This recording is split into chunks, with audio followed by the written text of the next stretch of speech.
যমুনার সামনে আজ রণক্ষেত্র করে দিছেন, এইটা ডক্টর ইউনূসের সব থেকে বড় ভুল হয়েছে। আমি মনে করি আজ শুক্রবার জুমার নামাজ সবাই পড়ছে, জুমার নামাজটা শেষ হওয়া মাত্রই যখন মানুষ জানতে পারবে যমুনার সামনে হাদি হত্যার বিচারের জন্য তার স্ত্রী, সন্তান এবং আশেপাশের ইনকিলাব মঞ্চের সকল সদস্যরা এখানে ছিল সাধারণ জনগণ, ওই রকম অবস্থায় পুলিশ এসে তাদেরকে ওই জায়গা থেকে সরিয়ে দেয়, টিয়ার সেল এবং পানি নিক্ষেপ করা হয়, যেই কারণে মানুষ ওইখানে থাকতে পারে না।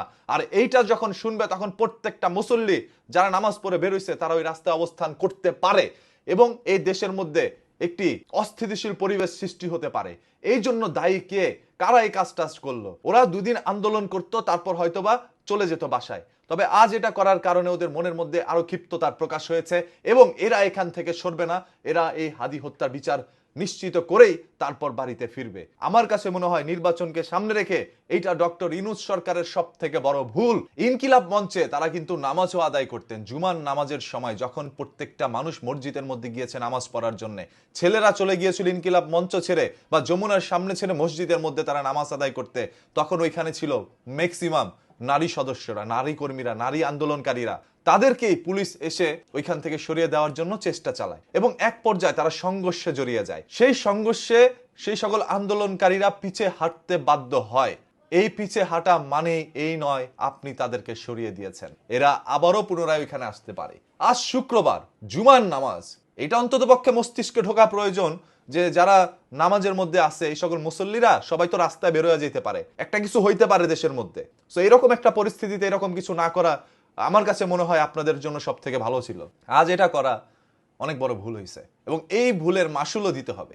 নির্বাচনের মাত্র 6 দিন বাকি, 5-6 দিন বাকি, এমন অবস্থায় এই কাজটা করা মোটেও ঠিক হয় নাই। আর তারাও অনেকদিন ধরে বিচার চাচ্ছে, বিচার পাচ্ছে না, যার কারণে নির্বাচনের আগেই তারা বিচার নিশ্চিত করতে চাচ্ছে। ডক্টর ইউনূস সরকারের কাছ থেকেই এই বিচারটা তারা চায়, এই দাবি তাদের। এইখানে হাদি ভাইয়ের স্ত্রী ছিল, তার সন্তান ছিল, তাদের কি হবে? তাদের অবস্থাটা কি? কয়টা জীবন গেলে দেশের মধ্যে শান্তি ফিরে আসবে? কয়টা জীবন, কয়টা লাশের উপর দিয়ে যেতে পারলে, কত টন রক্তের উপর দিয়ে যেতে পারলে আপনারা দেশের মধ্যে শান্তি ফিরিয়ে আনতে পারবেন? আর কতগুলো জীবন চান আপনারা বলেন? তাদেরকে পানি নিক্ষেপ করা হয়েছিল, একদম ঠিক শেখ হাসিনা সরকার থাকা অবস্থায় জুলাই আন্দোলনে যেরকম হয়েছে কিছুটা ওই রকম পরিস্থিতি আজ দেখলাম। একরকম রণক্ষেত্র হয়ে গেছে ভাই, মনে হচ্ছে যে কত বড় আসামি তারা, তাদেরকে এখান থেকে সরাতে হবে, সরাই দিচ্ছে। তাহলে আন্দোলনটা করবে কই? ইনকিলাব মঞ্চ, মতিঝিল, সেটা ওইখানেও বন্ধ করা হয়েছে। আসছে যমুনার সামনে, এটাও বন্ধ করা হয়েছে। আন্দোলন করবে কই? ঘরে বৈশা করেন, ঘরে বৈশাই করেন। এই নতুন প্রজন্ম সবার হাতে স্মার্টফোন আছে, স্মার্টফোনে ডিসিশন হবে আগামী দিনের সরকার কে হবে, কাকে ভোট দিবে। ডিসিশন অলরেডি হয়ে গেছে, সবার মাথার মধ্যে আছে ভোটটা কাকে দিবে। নির্বাচনের দিন একটা মিরাকেল ঘটনা ঘটবে, সেদিন দেখবেন আপনি আশা করেছিলেন যে সরকার হবে, সেই সরকার হবে না। সরকার এমন লোক হবে যে কোনোদিন সরকারও হইতে পারে নাই। এদেরকে শেখ হাসিনা সরকার থামাইতে পারে নাই। যখন বুলেট ছুড়েছিল তখন সেই বুলেট বুকে নিছে, তারপরও থামে নাই। এরা এতে করে থামবে না, এরা থামার মানুষ না।